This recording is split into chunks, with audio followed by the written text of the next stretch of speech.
చాతుర్వర్ణం మయా సృష్టిం అని గీతకారుడు చెప్పినట్లుగా చేసే వృత్తిని బట్టి కులాలు ఏర్పడ్డాయి, ఇది సమాజం నడవడిక కోసమే ఏర్పడ్డాయి అన్నది చాలామందికి తెలిసిన దాని గురించి భిన్న భిన్న కథనాలు వినబడుతూనే ఉన్నాయి. అయితే డక్కలి వారి చరిత్రలో చూస్తే మొట్టమొదటగా వారి కులదైవం, వారి కుల పురుషుడు ఆదిజాంబవుడు. ఈ ఆదిజాంబవుడే అసలు భూమి మీద మొట్టమొదటి మానవుడని, ఒకనొక జన్మలో భల్లూకంలాగా కూడా ఉన్నాడని, అతనే రామకృష్ణ అవతారాల్లోని జాంబవంతుడని మనం గతంలో విన్న విషయం. ప్రస్తుతం వీరు మాదిగ అని పిలువబడే ఒక కులానికి వర్గానికి చెందిన వారిగా చెప్పుకుంటున్నాం. అయితే వీరు మొదట్లో ఇలా లేరు. వీరిని మహా ఆదిగా, మహా అధిక అని పిలిచేవారు. అంటే మన దేశంలో వీరి జనాభా చాలా అధికంగా ఉంది. అయితే వీరి దేశానికి దేశ సేవ చేసిన గొప్ప త్యాగం వింటే నిజంగా మతిపోతుంది. మొదటి నుంచి అనేక మంది రాజులు అఖండ భారతావన్ని పరిపాలించారు, ఎంతో చాకచక్యంగా, ఎంతో జనరంజకంగా.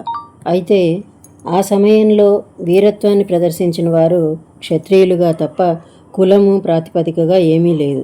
అయితే క్రమక్రమంగా పరాయి పాలకులు, పరాయి మతాలు వారు వచ్చి ఆ దేశం మీద ఆధిపత్యం చేయడం వల్ల ఆ సమయంలో అధికంగా ఉన్న జనాభాని అణగదొక్కాలి అన్న ఒక రకమైన కుత్సితమైన ఆలోచనతో వీరిని బంధించి మతానికి మారమని చెప్పి హింసించారు. అలా హింసించినా కూడా వారు వినకపోతే మిమ్మల్ని తక్కువ వారిగా చూస్తాము అని చెప్పి వారికి తోలునిచ్చి దాంతో వస్తువులను తయారు చేయమని చెప్పి వారిని అవమానించారు.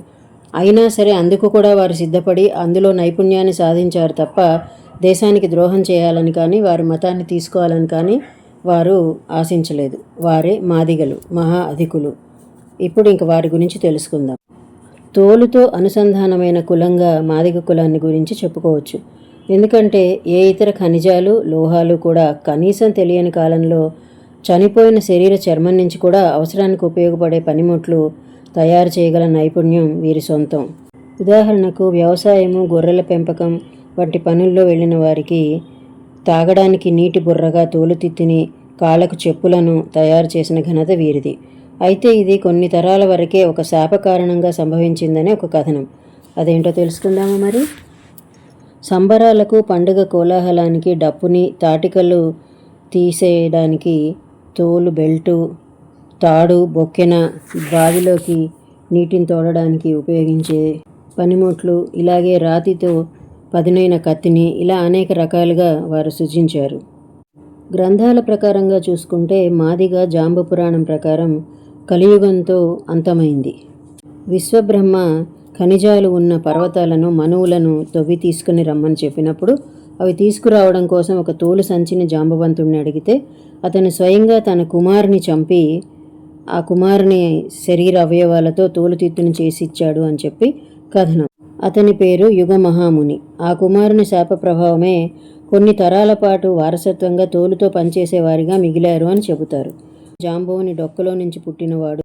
అలా యుగమహాముని డక్కలి జాతికి చెందినట్టుగా చెప్పుకోవచ్చు. మనం దక్కని వారిగా మనం డక్కలి పురాణం గురించి చెప్పుకున్నట్టు వేరే వీడియోలో చూసాం కదా, అది చూడండి. అయితే యుగమహాముని పెట్టిన శాపం ఏమిటంటే జపతపాలు, కర్తవ్య పాలన మర్చిపోయి తోలుతో పనిచేసేవారిగా, అంటరాని వారిగా, చండాలులుగా పిలువపడతారు అని శాపం చెప్పాడు. ఈ శాపం కలియుగంలో కొన్ని తరాల వరకు మాత్రమే. ఇప్పుడు అది నిజమే అని అనిపిస్తోంది. ఎందుకంటే అందరూ అన్ని వృత్తుల వారు చదువుకుని వారికి తగ్గ ఉద్యోగాలు చేస్తూ ఉన్నప్పుడు సాఫ్ట్వేరు, డాక్టరు, లాయరు ఇలా వృత్తులను బట్టి ఆ కులాలుగా మనం విభజించుకోవాలి తప్ప ఇప్పుడు మాదిగా, మాల అని చెప్పడానికి అర్థం లేదు. ఆ శాపం వారికి తొలగిన తర్వాత వారు సంపన్నులుగా, అధికులుగా వెలుగొందుతారు అని కూడా చెప్పాడు. పరాయి పాలకుల విభజించి పాలించు అన్న సిద్ధాంతాన్ని వారే కాక మన దేశీయులు కూడా సిద్ధాంతీకరించడంతో దళిత జాతి అంటరాని జాతిగా ఆవిర్భవించిందని అంటారు. వీరత్వంతో క్షత్రియులుగా పరిగణింపబడ్డవారైనా సరే మాదిగలుగా అవమానించబడ్డారు, అణగదొక్కబడ్డారు. అది యుగధర్మంగా కొనసాగింది. అయితే ఇతర యుగాల్లో కుల మత విభేదం లేకుండా క్షాత్రమే మతంగా, వీరత్వం కులంగా, గౌరవంగా బతికారు. కలియుగంలో చేసే పనిని బట్టి చాతుర్వర్ణ వ్యవస్థ ఏర్పడింది అని చెప్పుకున్నాం కదా. చర్మంతో చేసే పనిముట్లు, వాటి కోసం సేకరించిన చర్మం, వీటి వల్ల అంటురోగాలు ప్రబలే అవకాశం ఉందని వారిని ఊరికి దూరంగా ఉంచడం మొదలైంది. వారు బలిష్టమైన దేహదారుఢ్యంతో తట్టుకోగలిగేలా ఉన్నందువల్ల వారినందరినీ ఒక చోట చేర్చడం జరిగింది. కుల అంటే ఒక సమూహం. అలా ఒక సమూహంగా చేరిన వారు ఆ కులంగా అక్కడ పరిగణింపబడ్డారు. అది రాను రాను మూర్ఖత్వంగా పరిణమించింది అనడంలో ఎలాంటి అతిశయోక్తి లేదు. అసలు కులాల గొప్ప ఎక్కువ తక్కువల తేడాలు ఏ చరిత్రలోనూ లేవు. సికిందర్ లోడీ వల్ల మొదటగా ఈ మాదిగ కులం తక్కువగా చూడబడింది. అశోకుడు, చంద్రగుప్తుడు, గౌతమ బుద్ధుడు వంటి వారంతా ఈ చర్మకార వర్గపు క్షత్రియ యోధులే అని అనటంలో ఏ సందేహం లేదు. ఇక వీరి కులపురుషుడు ఆదిపురుషుడైన జాంబవుడు, ఆదిజాంబవుడు కేవలం రామాయణ మహాభారత కాలాల్లో మాత్రమే కాదు, అంతకు ముందున్న 14 యుగాల నుంచి కూడా పుడుతున్నాడని, ఉన్నాడని, మొట్టమొదట అనంత యుగం నుంచి ఉన్నాడని కొన్ని పుస్తకాల్లో లిఖించబడింది.